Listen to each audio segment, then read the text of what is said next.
kalau dari lihat struktur sekitar hampir 40% mungkin ya yang penerima bantuan iuran, 60% ini sudah masyarakat yang mandiri. Nah, ke depan kita tentu akan coba tingkatkan untuk masyarakat-masyarakat mampu yang memang belum menjadi peserta Pak Sardono, Ya. untuk perkuat struktur finansial di BPJS Kesehatan. Dan memang tugas kami dari Pak Presiden ini di 2024 ini harus sudah mencapai 98% Pak Sardono. Kalau saat ini sebenarnya kalau kita lihat saat ini kondisi saat ini Pak Sardono, Ya. kita itu sudah bekerjasama dengan 2.800 rumah sakit dan sekitar 3.000 rumah sakit Pak Sardono. Jadi Oh. yang rumah sakit yang tidak bekerja sama itu mungkin karena dia memang niche marketnya, dia memang rumah sakit yang untuk masyarakat yang memang eh, berpenghasilan tinggi, dan yang sisanya itu memang masih belum memenuhi standar Pak Sadono. Ya. Nah, sehingga kalau kita lihat di rumah sakit ini 80% itu pasti dari BPJS Pak Sadono. Ya. Jadi ini memang apa, kalau kita lihat ke depan ini ya semua rumah sakit ini akan harus kerjasama dengan BPJS karena ya kami dari sisi kepesertaan sangat tinggi Pak Sadono.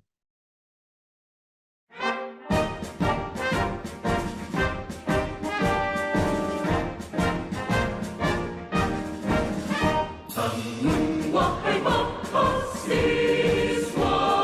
harapan nusa bangsa, semangat Diponegoro, kobarkan di dada, kita bekerja bersama.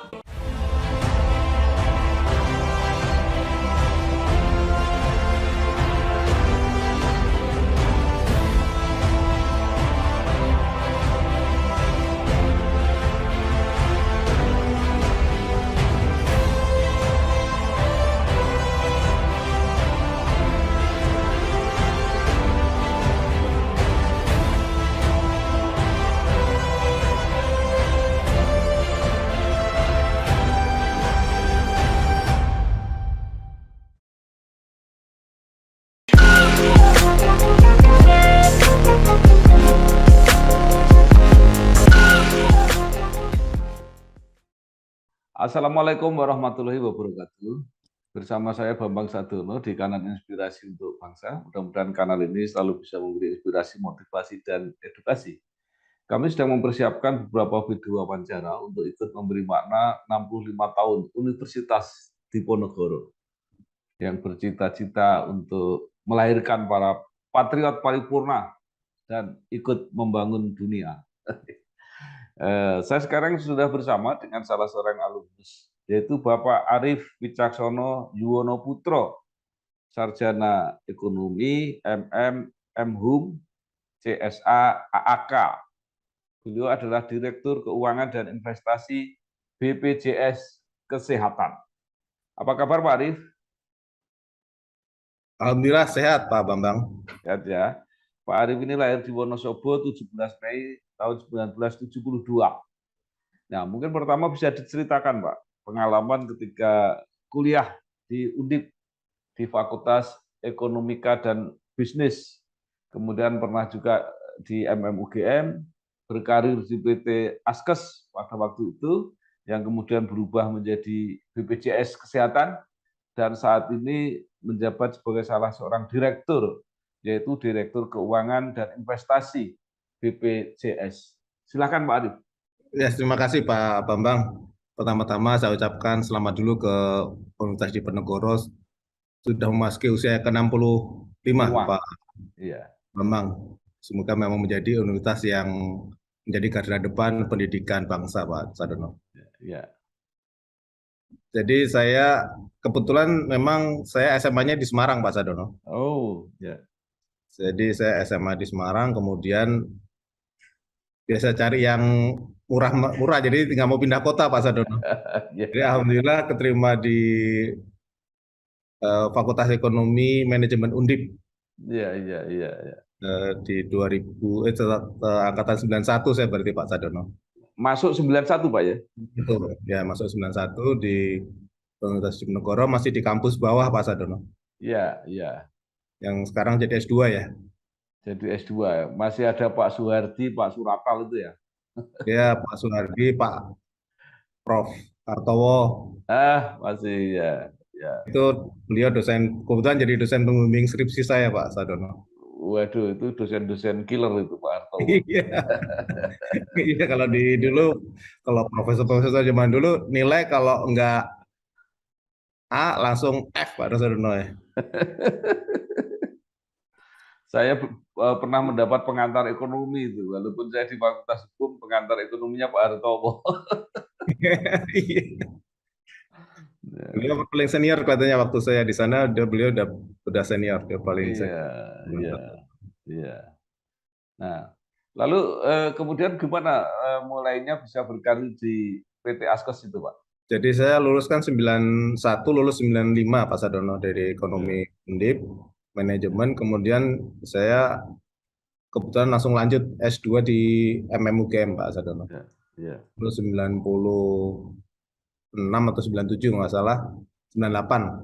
Kemudian 99 saya mendaftar ke PT Askes waktu itu Pak Sadono, masih PT Askes Persero. Kemudian masuk sebagai pegawai Askes itu tahun 2000. Iya, Kemudian penugasan pertama saya di Semarang, Pak Sadono, di kantor wilayah. iya, Kemudian sempat promosi di kantor cabang Yogyakarta iya. sebagai kepala seksi waktu itu pemasaran sebenarnya Pak Sadono. Jadi saya malah awalnya di pemasaran. Iya. Kemudian baru 2003 itu saya pindah ke Askes Pusat, itu memang masuk ke investasi. Waktu itu divisi investasi PT Askes Persero Iya. sampai 2014 Pak Sadono. Jadi cukup lama saya di investasi Askes itu atau BPJS itu sekitar 11 tahun. Memang khusus mengurusi ya pengelolaan dana Askes yang kemudian menjadi BPJS.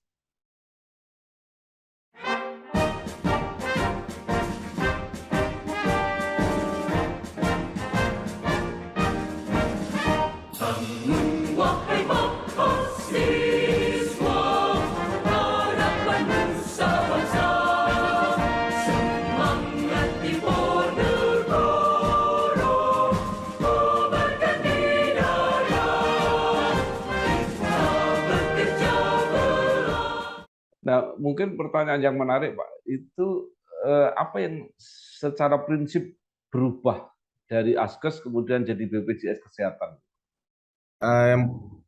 Perubahannya sebenarnya sangat fundamental Pak Sadono ya. Ya, Jadi kalau kita bicara Askes, PT Persero Askes itu kan memang dulu ditujukan untuk mengelola jaminan kesehatan bagi pegawai negeri, kemudian keluarganya, pensiunan, dan TNI Polri pensiunan.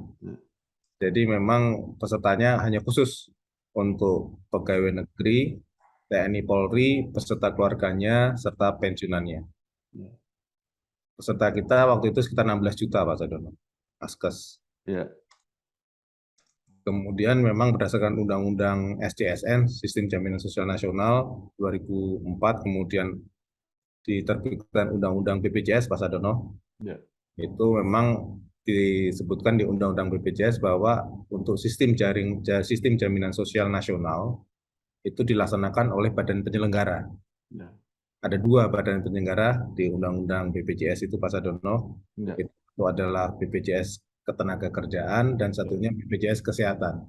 ya, Di mana itu merupakan perubahan dari dua BUMN. Kalau BP Jam Sostek itu dari PT Jam Sostek, kemudian kalau BPJS Kesehatan dari PT Askes Persero. Ya, ini memang perubahannya ini perubahan yang saya sampaikan fundamental karena ini berubah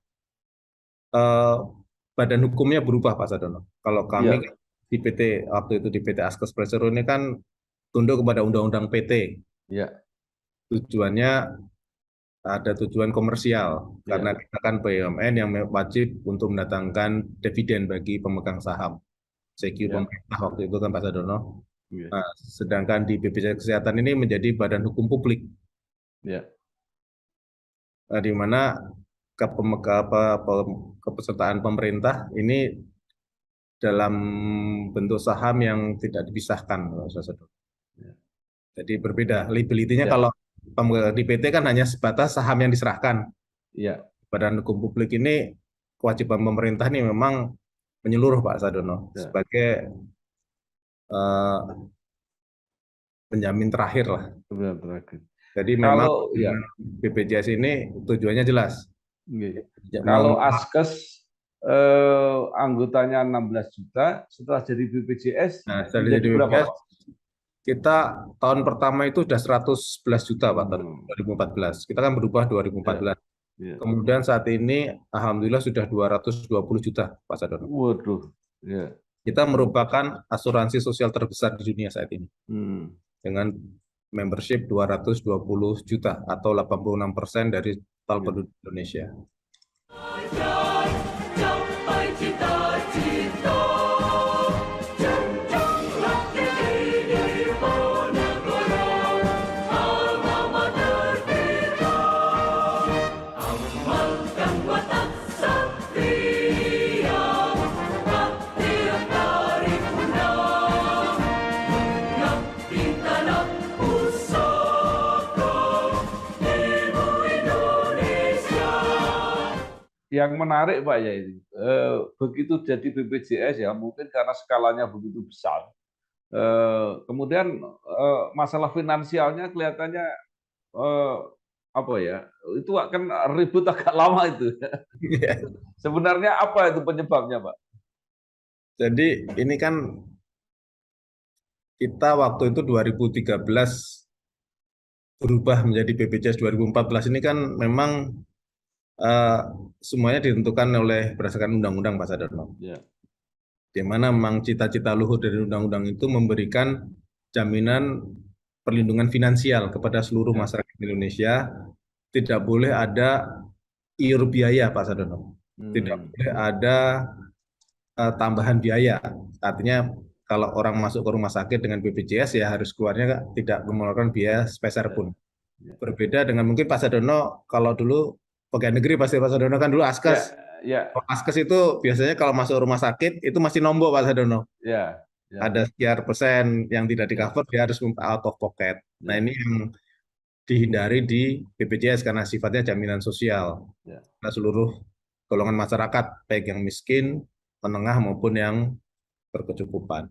Ya. Nah, sehingga memang dari sisi coverage ini sangat luas, Pak Sadono. Ya. Hampir semuanya dijamin. Ya. Sampai dengan cuci darah, kemudian penyakit-penyakit degeneratif ini semuanya di-cover oleh BPJS tanpa sharing. Ya. Artinya coverage-nya sangat luas. Ya. Kemudian penentuan premi saat itu, Pak Sadono, Ya. ini bukan berdasarkan perhitungan aktuaria. Kalau asuransi kan memang Ya. perhitungan premi harus menggunakan aktuaria, Pak Sadono. Tapi Ya. karena ini adalah badan hukum publik yang langsung di bawah negara, sehingga penentuan premi waktu itu ada dua parameternya, Pak Sadono. Ya. Pertama adalah kemampuan keuangan negara, dan yang kedua kemampuan keuangan masyarakat. Sehingga pada saat beroperasi di awal, ini belum terasa Pak Sadono 2014, sebenarnya langsung kita sebenarnya 2014 itu langsung pada saat Askes beralih ke BPJS itu kita kan dibubarkan tanpa likuidasi. Aset Askes itu masuk menjadi asetnya BPJS. Ya. Nah, yang kita serahkan ke dana jaminan sosial itu 5T itu di tahun pertama langsung habis, Pak Sadono. Wah. Nah, kemudian ternyata begitu tahun kedua, tahun ketiga, ini orang mulai merasakan manfaatnya BPJS, kemudian makin banyak pesertanya, sehingga terjadi deviasi yang makin tinggi antara biaya dengan premi, dengan iuran. Karena memang dari awalnya sudah tidak cukup sebenarnya, Pak. Jadi artinya karena dasarnya adalah berdasarkan kemampuan pemerintah dan kemampuan masyarakat, sehingga pada saat program ini mulai berjalan dan banyak dimanfaatkan, mulai terjadi ketimpangan, Pak Sadono, secara struktural. Memang dari awal, dulu tuh premi contohnya kelas 3 itu hanya 25.000, Pak Sadono. 25.000 itu bisa untuk mengakses semua jenis layanan, sehingga memang dengan berjalannya waktu, semakin bertambahnya peserta, otomatis defisit kami semakin melebar. Artinya setiap nambah peserta kita nambah biaya, Pak Sadono.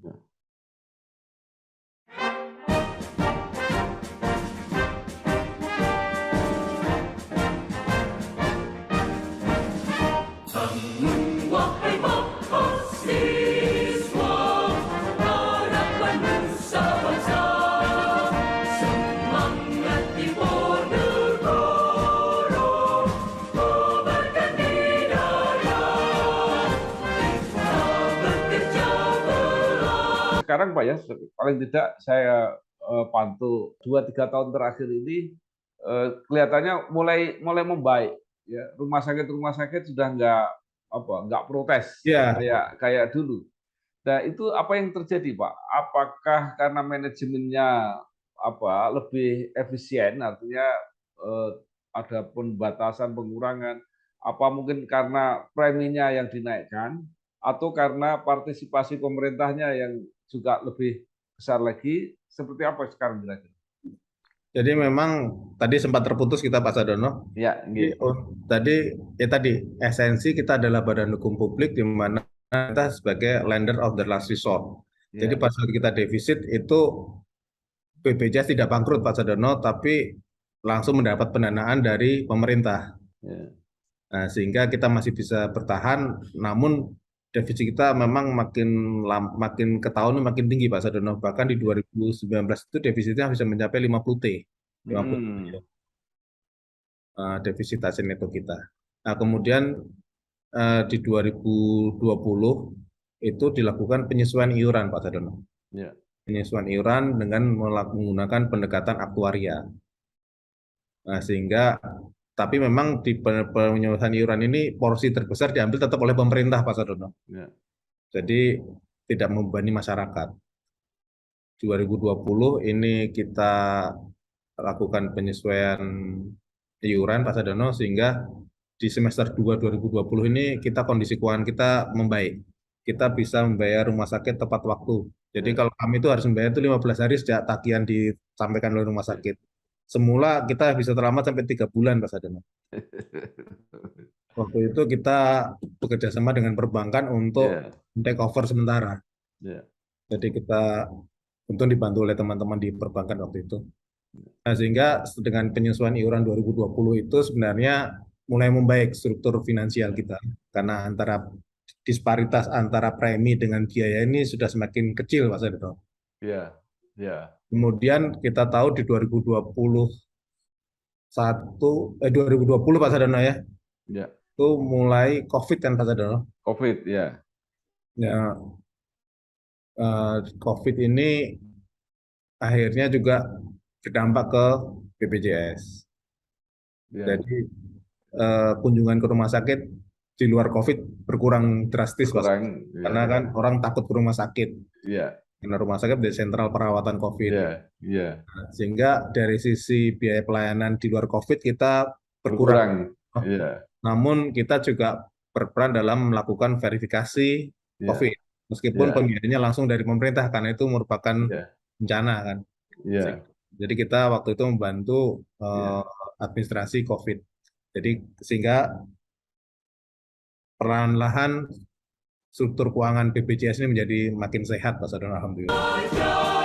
Capai cita-cita, jenjanglah tinggi Diponegoro, alma mater kita.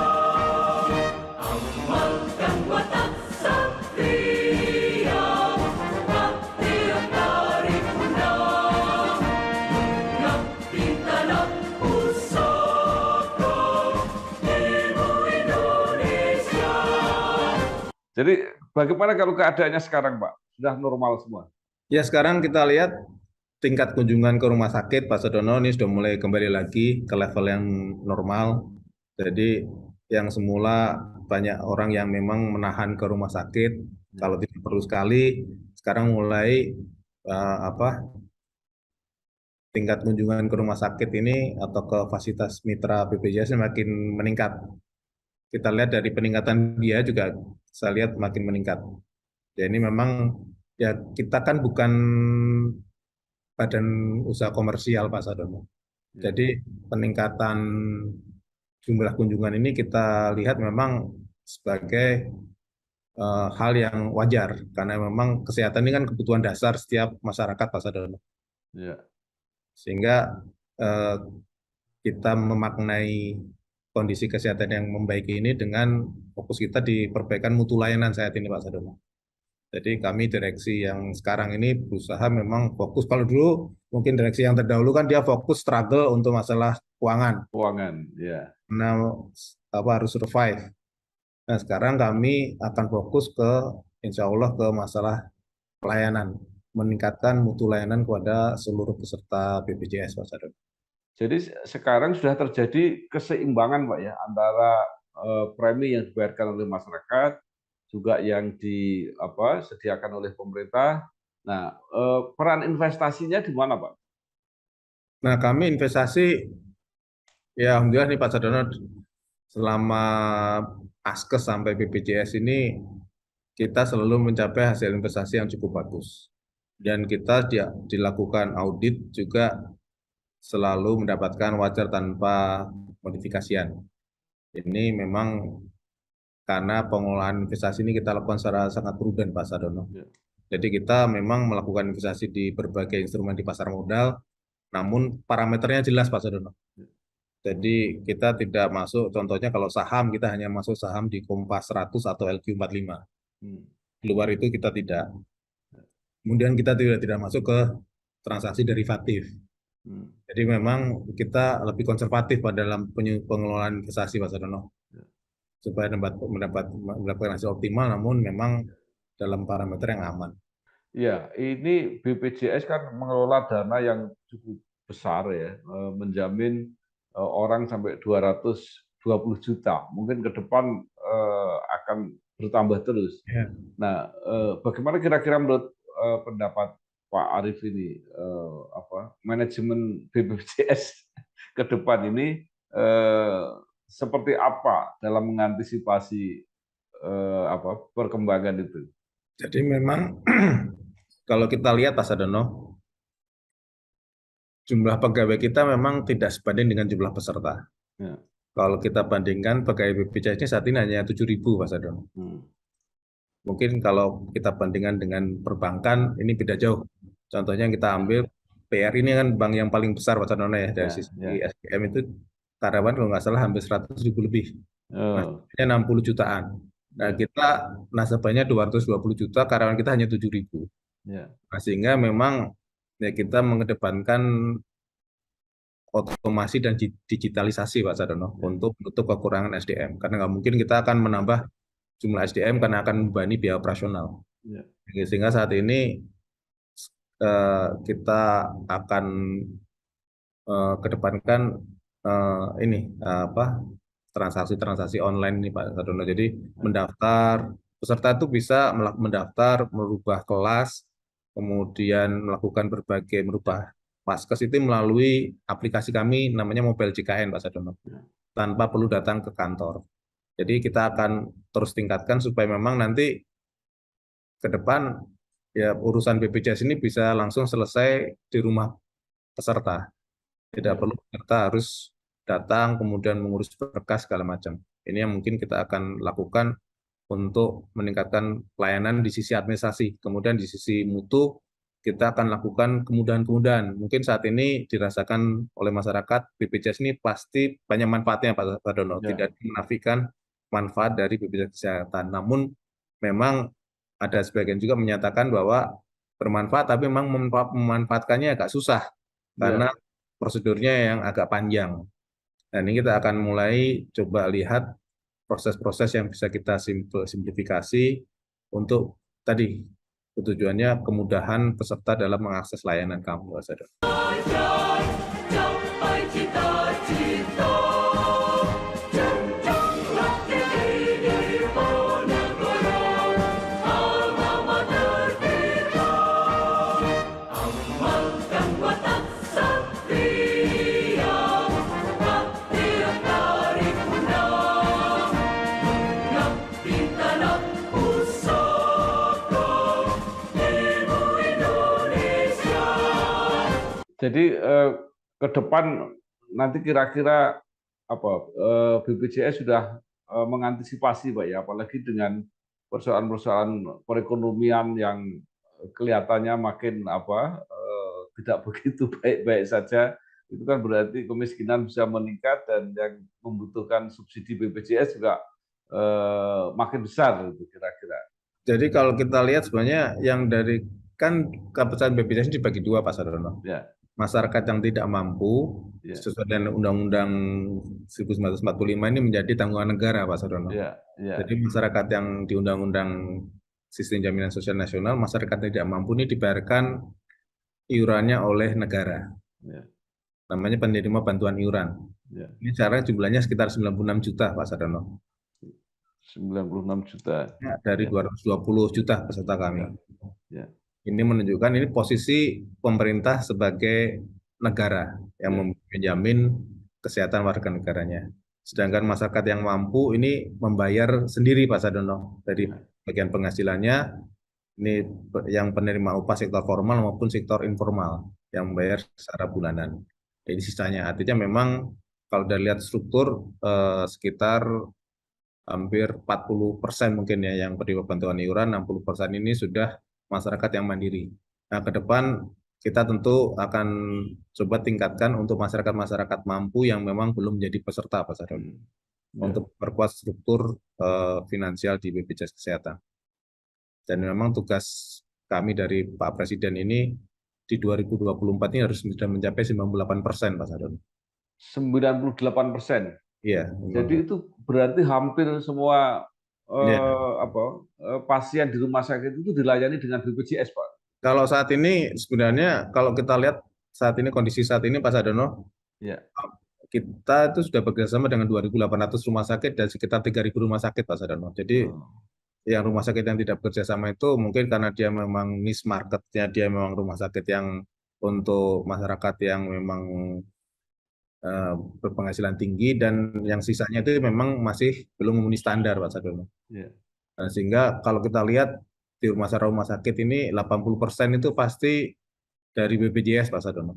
ya, Jadi memang kalau kita lihat ke depan ini ya semua rumah sakit ini akan harus kerjasama dengan BPJS karena ya kami dari sisi kepesertaan sangat tinggi Pak Sardono. baik, luar biasa Pak peran BPJS Kesehatan ini ya untuk rakyat, untuk bangsa dan untuk negara. Tapi sekarang saya mau mengajak kembali ke Undip Pak. Artinya apa bekal-bekal keahlian, keterampilan, kemampuan, wawasan yang diberikan pada waktu kuliah Undip yang bermanfaat ketika Bapak menjalani karir ini? Saya ingat memang kalau di Undip waktu itu lebih kepada pola pikir kita dilatih Pak Sardono. Ya. Kita waktu itu banyak dosen-dosen senior, sehingga memang yang sangat secara teoritis sangat mumpuni Pak Sardono. Ya. Jadi memang dari sisi ilmu teori ini kita sangat dibekali di Undip, tidak kalah dengan universitas yang lain. Untuk saat itu tahun 91 berarti Pak Sardono ya. Ya. Kemudian yang sangat berkesan ini waktu KKN sebenarnya Pak Sardono. Ya. Kita kan KKN karena kita di Undip kan dibagi wilayah Pak Sardono. Ya. Kita waktu itu dapat daerah di Brebes, Ya. itu yang daerah minus ya Pak Sardono. Nah, itu kita memang melihat bagaimana sebenarnya peran mahasiswa di situ Pak Sardono dalam meningkatkan ekonomi masyarakat ini sangat terasa. Ya. Jadi ya mungkin karena itu juga jiwa sosial kita jadi terbentuk Pak Sardono. Ya. Sebenarnya KKN itu masih menurut saya sih masih suatu hal yang penting untuk tadi menciptakan kepekaan mahasiswa terhadap kondisi sosial ekonomi di sekitarnya mungkin Pak Sardono ya. Iya. Kita nggak pernah membayangkan dulu orang nyari air aja susah Pak Sardono. Iya. Menyirami sawah dengan gayung satu-satu itu kan kita nggak pernah bayangkan Pak Sardono.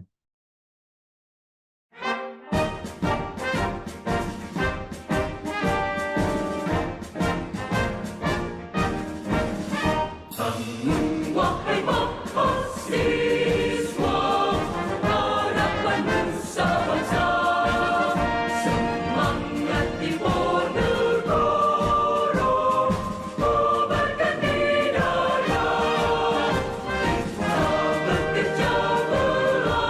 Iya, iya, iya. Nah, eh, kemudian kan setelah lulus para alumni ini tersebar ya dari berbagai fakultas di berbagai bidang. Apakah di dalam praktek ya di lapangan ini masih sering ketemu atau masih sering komunikasi Pak dengan sesama alumni Undip? Ya, kalau saya sih biasanya ketemu dengan teman-teman, tapi tidak melalui alumni Pak Sadono. Ini kajian Oh, bekas kuliah. Jadi kita ya. punya WA group kan Pak Sadono ya. Sekarang kan pakai WA group. Ini Ya. sering komunikasi. Kemudian eh, kalau saya sering dengan dulu Pak, kalau Pak Sadono, karena Pak Pardiman, Oh, dia nggih. itu direktur keuangannya Kimia Farma Pak Sadono. Ya, Senior saya. Ini ya, sering komunikasi, kalau nggak salah udah pensiun tahun lalu dia jadi Kimia ya. Farma. Tapi saya lihat memang kalau dari eh, lulusan-lulusan kualitas Undip ini makin lama makin bagus. Saya lihat kalau dari sisi apa ranking juga udah 10 besar Pak Sadono ya. Baik. Nah, sekarang apa mungkin yang masih menjadi saran atau harapan Pak Arief pada alma mater ini setelah 65 tahun ini? Ya mungkin khususnya kalau saya ini karena saya kebetulan di BPJS Kesehatan Pak Sadono, kita kan memang akan mencari SDM-SDM yang unggul. Nah, Hmm, mudah-mudahan kita bisa kerjasama dengan Undip nanti Pak Sadono ya, untuk apa program magang atau nanti program untuk internship dan sebagainya. Karena saya juga merasa lulusan-lulusan di Undip ini cukup berkualitas Pak Sadono. ya, Mungkin networking pekerjaan ini yang mungkin yang dunia kerja ini memang harus ditingkatkan Pak Sadono. ya. Salah satunya mungkin ya kami harapkan nanti dengan BPJS ini bisa bekerja sama Pak Sadono. Baik, terakhir Pak Arief, mungkin masih ada saran ya, terutama kepada sesama alumni dan kepada mahasiswa apa yang harus dipersiapkan karena tentu dunia kerja itu berbeda dengan ketika masih berada di kampus. Ya, kalau saya lihat memang saat ini kan pendidikan kalau yang dulu mahal Pak Sadono, sekarang pendidikan itu bisa murah tergantung pada orangnya.